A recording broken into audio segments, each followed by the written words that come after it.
Hey everyone, welcome back to the channel. This is another episode that I'm doing over the front 40 here, and this is my first full year of ownership. Just getting to about the end of my first year of owning this farm. And this year I've done several projects to make this farm even better. So there's three key things that I really wanted to improve this year. The first one is diversity. So I wanted to have a diversity of plants, and then also having food and bedding. So I'll go into that a little bit more in detail here in a little bit. And then the second that I really wanted to improve is the trees and the timber. And I wasn't able to get all of that done yet. I'm trying to get into a timber project, so hopefully I'll get approved for that this fall, and then I'll focus a little bit more on that when the fall comes. And then the last thing that I really wanted to focus on is access, which to me that is everything, especially if you're going to get big deer to come out to you. Your access almost has to be bulletproof, especially if you're going to hunt the stand very often. So those are the three things I wanted to really focus on this year in the farm, and I really hope that these things will pay off this fall. Like I said, there's a lot of things that you're just not going to be able to get done in a year. And every year there's going to be new projects and new things to do to improve your property. And that's the fun part of owning a property, is every year you can do things to make your property even better than the year before. And you're always going to learn your property. And every deer is a little bit different, so what you do for one deer, a different deer could be a completely different and hang out in a completely different area and use your property just and way different than the other ones did. But the biggest thing is just having that diversity, having good access, and then also it's good to have a good quality timber or habitat for them. So number one, diversity. What did I do to make that better this year? So before I just planted all beans, and that's what everything was. So if they came out, it was all going to be beans. There was no diversity of plants or anything. And I got rid of all the CRP. And after that first year, I realized that it drastically changed the property, and it just did not even hunt remotely the same. So this year what I did is I came in and I planted alfalfa, and the alfalfa is coming up really good. It's just a slow growing thing, so right at the beginning you're not going to have really tall full stand of alfalfa. So it's still growing, it's pretty small, but it is popping up everywhere, so that's really good, and I'm really happy with the stand of it so far. The next thing that I did is I put in corn and beans. So I've got about 7 acres of corn here and about 10 acres of beans.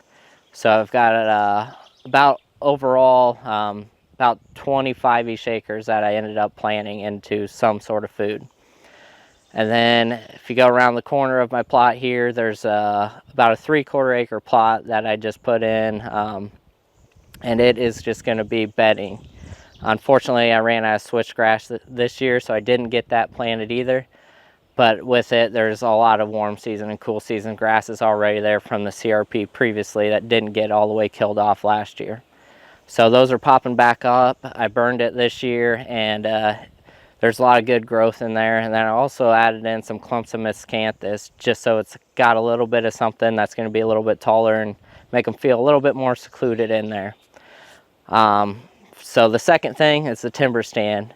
I've got a lot of good oaks here that I'll show you. I really just want to get all of the junk trees out of there and then open up the canopy to get more sunlight to the floor and allow that growth at the floor level so they feel secure bedding in the timber. Like I said, there is a program that I'm trying to get into this fall, and I highly encourage you to look into different programs for your timber if you are wanting to manage it for specific tree species, or if you're trying to do a specific thing to improve your timber. So you can actually get into programs where they'll pay you to manage your timber. Highly recommend that. It's something to look into, and if you're going to be doing it anyway, you might as well try to make something off of it to get paid for your time. And it's definitely going to help your timber in the long run. So hopefully I get into that program this fall. I'm really looking forward to getting into that. There is one thing that's going to impact our farm a little bit for this fall, is we got to put in a fence through the middle of it. So that might move some deer around, but hopefully it doesn't take us too long to get that fence built.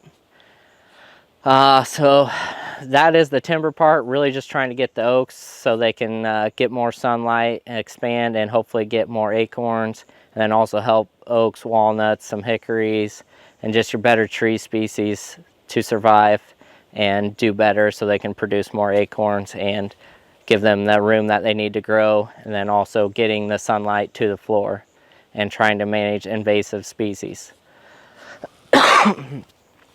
So that is what I'm trying to do on the timber stand improvement project. And like I said, hopefully this fall I'll be able to do a little bit more about that once I get into the project or into that program. The third and final thing is, how do I do a better job of access? And this is like right up to the road, so it's really hard. Last year it was just completely open. So for me to walk in and out of here, everything could just see me coming in. And then if there was anything in the field, I'd blow them out getting out. So what I did is I planted miscanthus. Some people like miscanthus, some people don't. And for what I'm trying to do here, miscanthus made the most sense. What it's going to do is provide me a screen so I can get in and out. The nice part is, with having corn here every other year in different locations where the beans are and corn, it'll provide me a little bit of cover to get in and out, but then this miscanthus is going to block me the rest of the way. And why I chose miscanthus is you can plant it in a 3-foot section what an 8-foot section of switchgrass would take. So it's going to take up less space, so I have more room for income crops like alfalfa, corn, and beans. That way I'm not losing my income off this property as much as I could be. It is a little bit more expensive, especially to get it started. It's a lot more labor intensive than just taking a drill and planting it. You do have to almost plant it by hand or a tree planter. So it does take a little bit more work up front, and it will take about 3 years to pay off before it's really good. But that's why I switched in with corn too.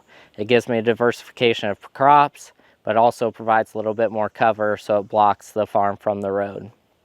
And that's what I really wanted to create here, is a good screen, but then I also have corn and beans, so whichever one they're feeling, it's in the same field. It all meets in this spot where I will have a stand set up ready to go for this specific location. And miscanthus for me is it's going to get tall enough that I can hide a blind into it if I need to move around a little bit. But then it's also going to allow me to walk in and out, but it's going to make the deer feel a little bit more secluded in this alfalfa plot here. So I've got the green food source, I've got the soybeans, and then the corn as well. So I've kind of got everything that hopefully they could be wanting. And then I moved that 3/4 acre plot. That will be good bedding. Sorry, the bugs are pretty bad here. That I moved into good bedding that is really close to the food. And then once I do the timber stand improvement next year, all the bedding should be really close to this plot, and they should feel really secluded, safe, good bedding. They can spread out.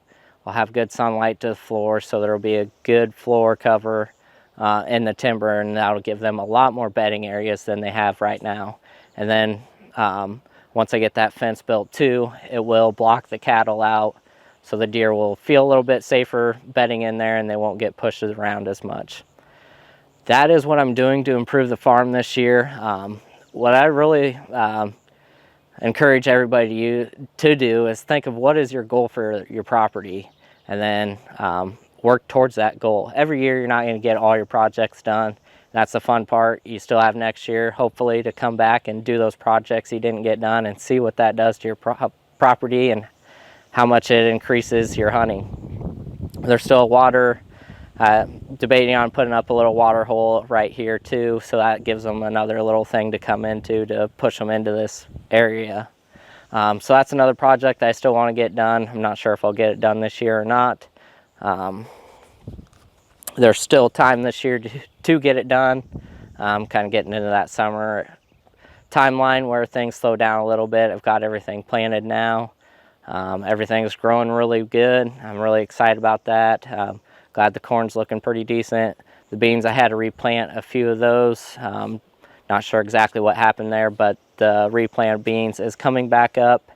And with that new growth, I'm hoping that that'll canopy and then hopefully have a good amount of beans in there too. So I'm really excited for this fall.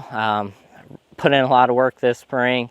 It's fun to me. I really like setting up the properties and seeing what happens this fall and how it manipulates the deer movement and how it enhances them, and seeing how many deer move onto the property and how many deer will this property actually hold. So for me, that's the fun part. Just figure out what your goals are. Do you want it to be a hunting property? Do you want it to be mostly income? Do you want to improve your timber? There's so many things you can do with the property, and that's, to me, the most rewarding part of owning the property, is making your projects come to life and then reaping the benefits this fall. So I really hope this could help you improve your property. If you have questions, reach out. I've done a few projects, definitely don't know everything, and that's the fun part, always learning new things to improve properties and seeing what other people do and seeing, hey, can I use that in my property? And also one thing too is pay attention to what your neighbors are doing and try to do something a little bit different so your property is not the same as them. You want to try to have a little bit better or more diversity than maybe what they have, and try to attract the deer to your property. So like I said, I hope this helps. I really appreciate you watching this. Please like and subscribe to my channel and follow along with the journey. And as always, stay hidden.